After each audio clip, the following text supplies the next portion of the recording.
Salut à tous, bienvenue. Préparer les enfants à l'ALIA. Mais oui, il faut une préparation aussi pour les enfants, pas seulement pour les grands. Pour en parler des spécialistes, on va commencer par les gens qui travaillent au sein de la mairie de Jérusalem. Edwige Chekroun, à ma gauche, proectorite des Olim, ça s'appelle en français coordinatrice de l'ALIA de France. Bonjour. Bonjour. Ça va ? Très bien. Alors, elle n'est pas venue seule, elle est venue avec Déborah Segal, qui est médiatrice dans les écoles primaires à Jérusalem, notamment. Voilà, bonjour Cathy. Bienvenue. Et puis, elle ne travaille pas à la mairie tous les jours, mais elle collabore avec cette équipe de choc. Elle est psychologue, elle s'appelle Claude Benassouli et vous travaillez chez Davar. L'Institut Davar, oui. Voilà. Qui a été créé il y a 20 ans. Ok, pour... on venait à peine de faire notre alia aussi. Donc, on était passé par toutes les difficultés que passent les Olim Radachim. On était psychologue clinicien. Laurence Kaplan-Dreyfus, Henri Cohen-Solal et Alexandre Haïs qui nous a rejoints par la suite. D'accord. Et donc, on était très sensible aussi à toutes les difficultés des Olim et on avait créé des groupes de parole de femmes, de couples, d'enfants et d'adolescents pour les aider un peu à supporter. Donc l'ALIA et les problèmes de l'ALIA, vous les connaissez sur le bout des doigts. Oui. Bon, alors c'est parfait, ça tombe très bien. Alors, est-ce qu'il faut une préparation très, on va dire, très pratique pour l'ALIA et surtout pour les enfants ? Voilà. Est-ce qu'il faut surtout, je crois que c'est la question centrale, est-ce qu'il faut les associer à ce processus d'ALIA ? Parce que certains parents disent, on leur dira au dernier moment, on va pas les perturber maintenant, on va leur laisser finir leur année scolaire. Et puis, un mois avant, pendant les vacances, on leur dira qu'on part. C'est une bonne idée ? C'est une bonne attitude ? D'abord, je vais répondre à ta question en disant oui, il faut préparer les enfants, il faut préparer la famille, il faut préparer l'entourage, il faut se préparer parce que changer de pays... monter en Israël, c'est pas quelque chose d'anodin, c'est pas les vacances, et donc il faut préparer. Donc on va parler là spécifiquement de la préparation des enfants. D'accord. Alors préparer les enfants, ça veut dire quoi ? Leur parler à l'avance ? Oui. Les enfants, quand il y a ce genre de projet qui est quand même un projet complexe, vont sentir d'emblée qu'il se passe quelque chose. Et parfois, ils savent, mais ils comprennent pas ce qui se passe. Et c'est aux parents de donner sens à tout ce savoir. Et à ce moment-là, il faut leur dire ce qu'ils sont en train de préparer, parler de l'ALIA, leur dire qu'ils sont un projet au début qui va au fur et à mesure s'installer comme une vraie réalité. Il faut aussi que les parents leur donnent à entendre ce qui va se passer en Israël. Alors, par le biais de photos, d'images, ils sont peut-être partis déjà en voyage, leur signifier que quitter, c'est pas ne plus revoir ni les parents, ni les grands-parents, ni leurs cousins, ni leurs amis. C'est vraiment les initier à une vraie représentation. Couper, en fait. C'est ça, quitter, ce n'est pas couper net. Voilà, c'est pas couper, c'est pas abandonner, c'est pas se séparer définitivement. Leur donner à entendre que les voyages, c'est 4 heures et on peut retrouver tous les gens qu'on aime. Aujourd'hui, avec tous les moyens de communication, pas compliqué, téléphone. On peut être en lien quotidien avec ce qu'on a laissé derrière soi, oui. Mais c'est vrai que leur donner à entendre, c'est aussi les écouter. Parce que les enfants, entendre ce genre de projet, ne va pas les mettre forcément en joie.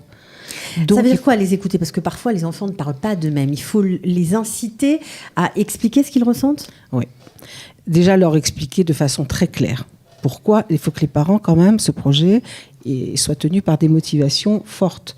Et les enfants, s'ils sentent que les parents, ce projet, il est très construit dans leur tête, qu'ils arrivent à s'imaginer en fonction de ce que les parents vont dire, leur vie ici, c'est-à-dire leur donner vraiment de la représentation. C'est-à-dire qu'ils peuvent s'imaginer et penser ce qui va se passer. Ça, c'est extrêmement important. Alors, vous avez dit, il faut dire, annoncer, préparer les enfants, parler du projet. Mais parfois, il y a des situations dans lesquelles les parents ne veulent pas annoncer à leur entourage qu'ils partent pour X raisons qui les concernent. Parfois aussi par rapport à du travail, on ne peut pas annoncer qu'on doit partir. Et parfois, certaines familles ont peur de parler à leurs enfants, non pas parce qu'ils ne veulent pas partager leur projet, mais parce qu'ils ont peur que les enfants, c'est naturel, on ne va pas leur dire c'est un secret, il ne faut pas que tu le dises, il faut te taire. Ils ont peur que les enfants racontent autour d'eux des choses qui, pour des raisons privées, financières ou économiques ou autres, voilà, il ne faut pas que ça sorte du cercle familial. Alors, comment on fait ? Mais déjà, si ça ne doit pas sortir du cercle familial, ça veut dire déjà on leur a dit. Oui, mais... Parce que de toute façon, un projet comme l'Alia, il est ressenti dans la maison. On ne peut pas dire je vais partir en Israël, même si ce projet, il est même pour 1 an ou 2 ans après l'avoir pensé, ça va se sentir automatiquement, on va en parler. Et c'est ça que je dis quand je dis qu'ils ont un savoir, les enfants, mais que ce savoir, s'il n'est pas clarifié, il va devenir source d'angoisse. De problème. Et on peut les voir, ils vont moins dormir, ils ne vont pas comprendre, ils ne vont pas oser eux-mêmes interroger. Est-ce que ça peut avoir une conséquence aussi sur l'intégration une fois qu'on arrive sur place ? Ah, complètement. Moi, j'avais raconté vraiment le premier enfant qui était venu au Mahon, à l'Institut d'Ava. Il disait tous les jours à ses parents, mais quand est-ce que le rêve il va se terminer ? Mais quand est-ce que je vais me réveiller ?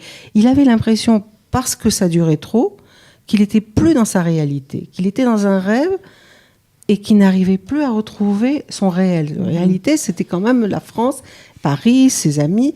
Et c'est là où ça fait tilt au niveau des parents qui se sont dit, mais on n'a rien dit.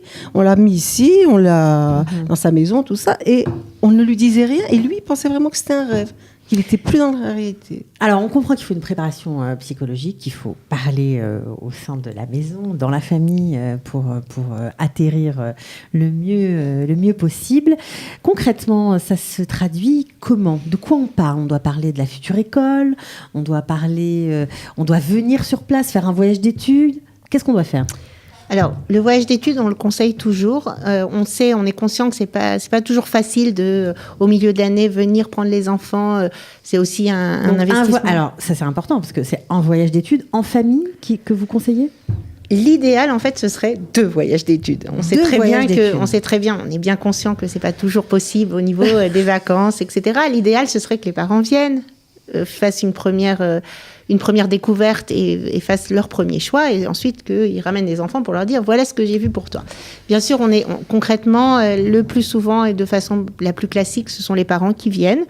Maintenant, aujourd'hui, comme vous l'avez dit avant, il y a les moyens modernes. Ça veut dire qu'il est tout à fait possible d'organiser une petite vidéo avec les enfants, de lui montrer l'entrée de l'école, de filmer 2-3 enfants qui passent, d'interviewer peut-être un petit francophone dans l'école pour que l'enfant ait déjà une première image de ce que va être l'école, parce que c'est complètement abstrait. C'est complètement abstrait. Je veux dire, une porte d'école israélienne, c'est pas une porte d'école française. Alors, les conseils qu'on entend, le film, etc., c'est des super idées d'ailleurs. C'est pour tous les âges ? C'est pour les petits, ceux qui rentrent même au GAN ? Oui. Et comme pour les grands ? Oui, parce que vous aidez l'enfant, même s'il est petit, à se représenter, à pouvoir penser. Si on ne lui dit rien, il ne peut pas penser ce qu'il va avoir. Et donner à penser, pour les enfants, c'est essentiel. Donner à penser quand on est absent, leur dire, tu sais, là, je pars au cinéma avec ton père, tu vas rester avec un sitting à 6h à 10h. C'est l'aider à supporter la séparation, la solitude. Je pense que c'est ce qui est le plus important. Et alors, d'autant plus si c'est pas babysitting 4 heures, mais un voyage qui va les amener à vivre des choses tellement différentes, je pense que c'est essentiel. Mmh. Alors, on a un peu parlé de l'école. Je me tourne vers toi, Déborah. Est-ce qu'il y a une façon de se préparer à l'école israélienne ? Alors, j'aurais dit plusieurs points. Premièrement, se préparer à l'hébreu. C'est une nouvelle langue. C'est un nouveau monde qui va se dessiner en hébreu. Et donc, il faut absolument avoir quelques mots de base pour pouvoir après arriver et pouvoir communiquer. Évidemment, ce ne sera pas comme l'Ulpan qu'ils recevront quand ils arriveront, mais c'est déjà une familiarisation avec tout le vocabulaire. Ça peut être chercher ensemble sur Google comment on dit trousse, stylo, crayon, cours de récréation, je voudrais jouer, toutes sortes de petits mots comme ça qu'on utilise de manière quotidienne dans une école. Et déjà les avoir en main, ça fait que non seulement il sait qu'il va partir et que ça va être une vie différente, mais en plus j'ai un petit bagage qui va m'aider à surmonter les difficultés quand j'arriverai. Donc au niveau de l'hébreu, j'aurais dit même les parents. C'est pas que les enfants, c'est aussi les parents. Bon, il y a beaucoup de jeux aujourd'hui, de moyens ludiques d'apprendre l'hébreu. Il y a des petites, je sais qu'il y a des petites fiches, des petites cartes comme ça. On peut jouer avec le nom en hébreu, en traduit en français. On peut jouer avec ses enfants aussi. Ouais. Et le mieux, c'est que toute la famille se rentre dans la nouvelle vie, en vrai, et avoir quelques outils au niveau du langage pour pouvoir démarrer. Je peux donner quelques histoires d'Olim ça vient de familles qui nous ont raconté qu'ils se sont préparés. Alors d'abord, il y avait une famille qui avait en fait préparé des petits aimants pour mettre sur le frigidaire avec tout ce que pouvaient trouver les enfants dans le frigidaire, et c'était en hébreu.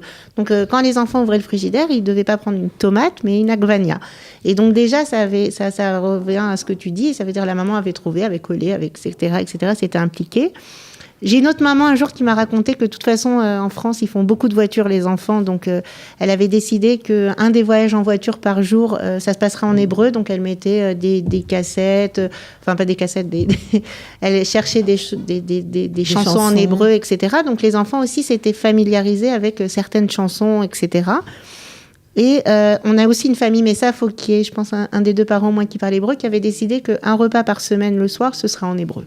Ça, il faut qu'il y ait un des parents qui soit bilingue. Là, c'est de la haute voltige. C'est de la haute voltige. Mais je vous dis juste les conseils de parents. Ils vont paniquer. Bon, pour ceux qui ne sont pas encore à ce stade, qu'est-ce qu'on peut faire, par exemple, pour bien se préparer à l'école ? Est-ce que on se dit, quand on fait la je me mets à la place de parents, on va ouvrir une nouvelle page, on va tout recommencer à zéro ?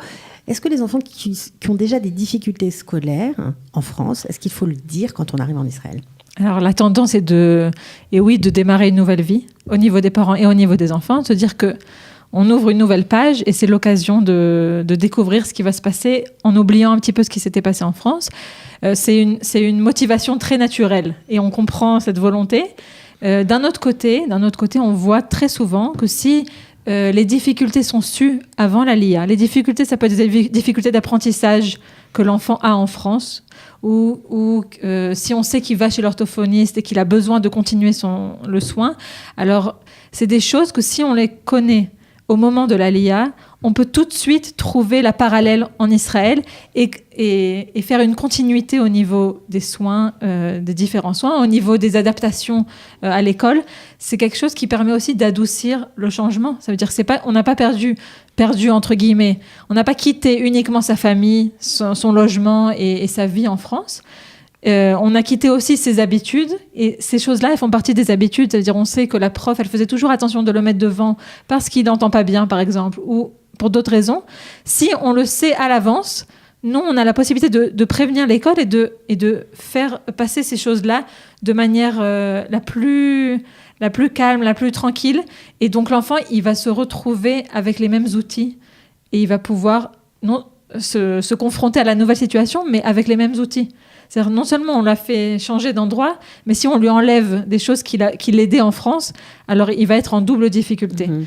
Donc on préfère avoir le maximum d'informations avant l'Aliyah.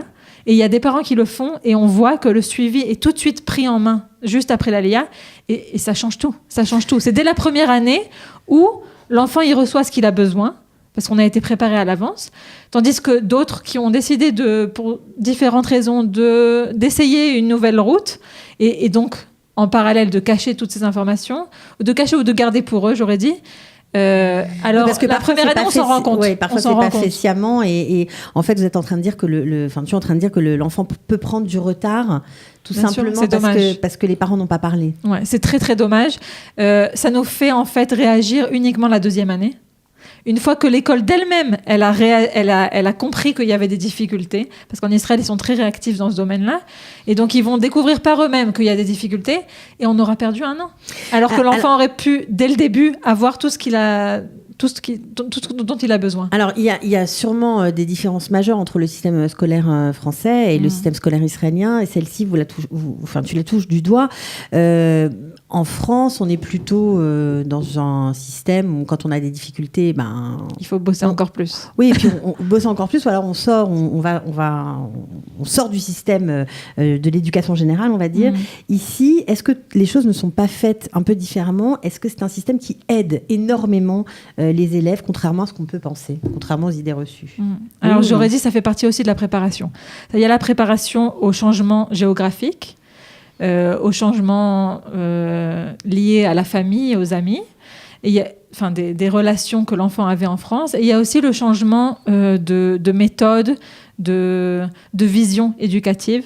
Et là, en plus du petit film qu'ils vont recevoir sur la forme qu'a l'école en Israël, qui est aussi différente de celle de France, en plus de la différence qui est très physique, il y a aussi une différence de vision éducative.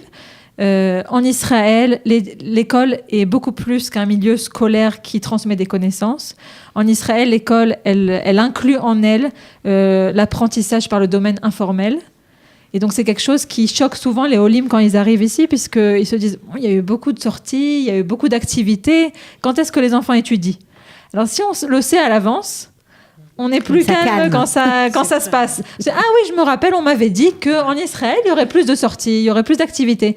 Et c'est aussi de l'apprentissage, mais d'une autre manière, de manière beaucoup plus agréable pour les enfants, beaucoup plus adaptée aux différents enfants qu'il y a dans une classe. Pas tout le monde est fait à être assis devant son cahier. C'est aussi une façon de prendre en compte la diversité, Exactement. on va dire, les différentes compétences. Peut-être qu'on n'est pas très bon en maths, mais finalement, dans un groupe, en sortie, on est génial parce qu'on donne du courage à tout le monde quand il faut marcher ou parce qu'on montre une autre qualité. Exactement. En plus, ça va éveiller leur désir de venir. Parce que pour les enfants, tout ce que tu viens de dire, c'est vraiment aussi comme ça qu'ils aiment concevoir l'école. Bien sûr. Alors, s'ils peuvent l'entendre avant, en se disant que peut-être au début, ça va être un peu compliqué parce qu'il y a l'hébreu, mais que l'école, c'est aussi ça en Israël, je veux dire, ça peut éveiller leur désir pour venir y vivre. Parce que c'est vrai que souvent, on l'entend après. C'est vrai que l'école en Israël, sortir plus tôt, aller dans des chougim, il y a quelque chose comme ça, un peu d'une libération pour ces enfants qui, dans les écoles juives, rentrent à 8h et finissent à 5h avec plein de devoirs à faire parce qu'il y a tout ce qui est le rôle et le Kodesh. Donc, je pense que ça peut éveiller leur désir, ça. Alors, on parle souvent du niveau scolaire en Israël, qui est moins bon que le niveau français. C'est vrai ? C'est une idée reçue ? J'aurais dit que c'est un niveau différent. C'est des focus éducatifs différents. Si, en France, on a un but très précis au niveau de l'apprentissage, l'enfant doit savoir ça et ça et ça à partir d'une certaine année. En Israël, il y a aussi ces demandes qui sont scolaires, mais il y a aussi des demandes qui sont interpersonnelles. On demande à l'enfant de comprendre c'est quoi jouer ensemble. Ma fille qui est à Aleph, donc en CP, elle a 1 heure par semaine avec la conseillère éducative de l'école qui leur apprend à jouer ensemble, à accepter de perdre, à accepter que l'autre puisse réussir avant moi. Enfin, c'est des choses qu'on n'aurait pas imaginé voir dans une école en France.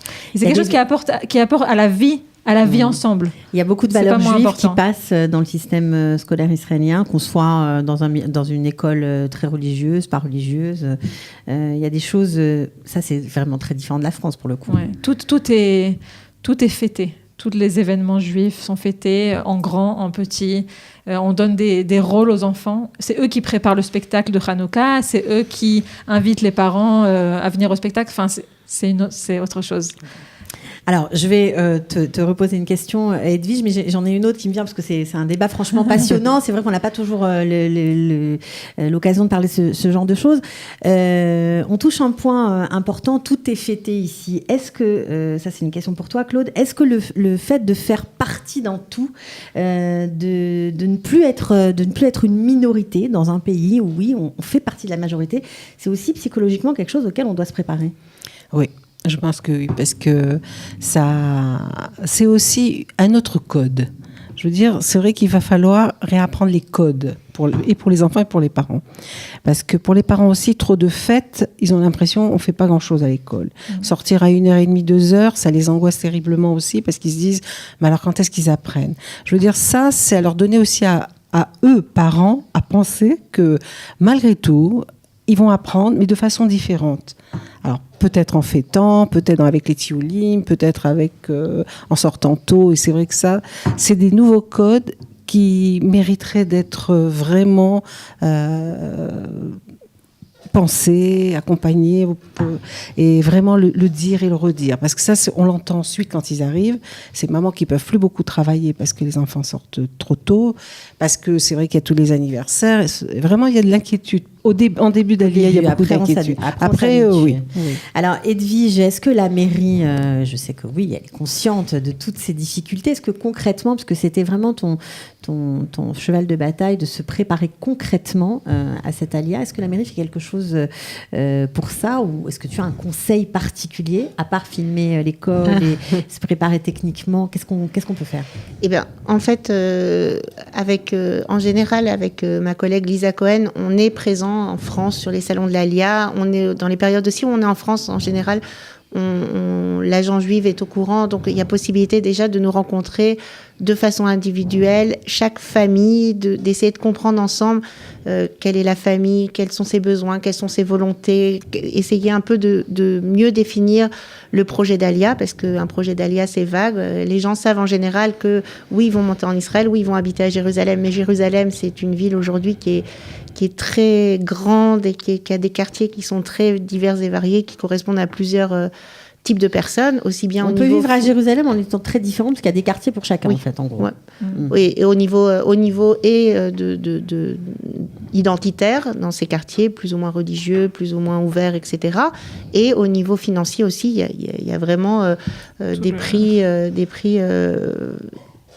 toutes sortes de prix, voilà, selon après. Donc en fait, quand on rencontre les gens, on essaye un peu avec eux de définir quelles sont leurs envies, quels sont leurs besoins et quelles sont leurs possibilités aussi.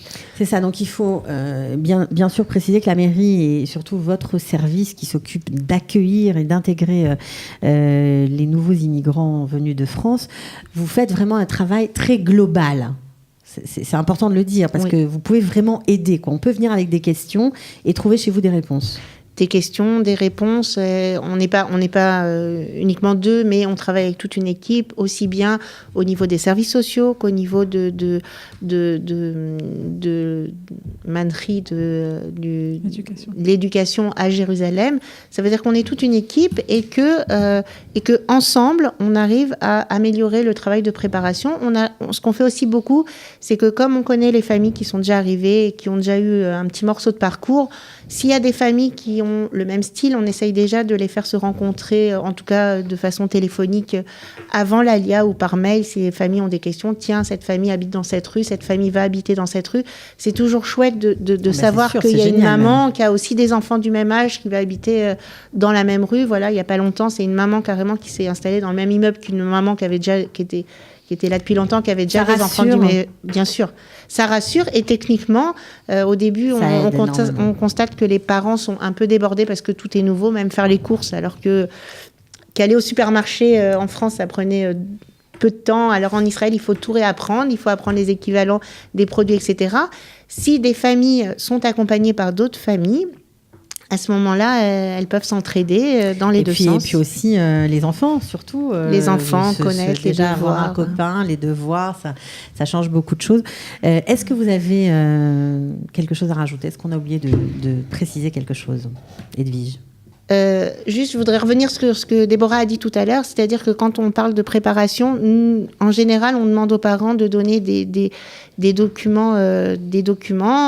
On ne les fait pas circuler, ça, on va le redire aux parents. Tout document qui est donné, que ce soit un papier précisant une difficulté de l'enfant, que ce soit des bulletins scolaires, que ce soit des lettres de la direction de l'école, etc., tout est dans le but d'aider les parents et d'assurer cette fameuse continuité dont parlait Déborah, c'est-à-dire de faire le maximum en amont pour permettre aux enfants d'être rassurés, comme on en a parlé, pour permettre aux parents de se poser les bonnes questions et de pouvoir encore accompagner leurs enfants, ce qu'ils ont toujours fait.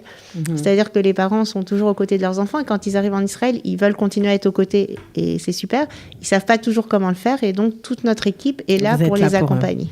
Franchement, c'était très intéressant de vous entendre, comme toujours. Merci beaucoup d'être venus toutes les trois et j'espère que ça servira à ceux qui nous ont écoutés. Et voilà, en tout cas, on peut vous contacter, évidemment. On mettra les liens sous la vidéo. Il y aura vos coordonnées en fonction de vos besoins. Merci, vraiment, et à très bientôt. Merci. Ciao. Les professions réglementées et les équivalences, les dossiers Qualita, en savoir plus sur l'ALIA.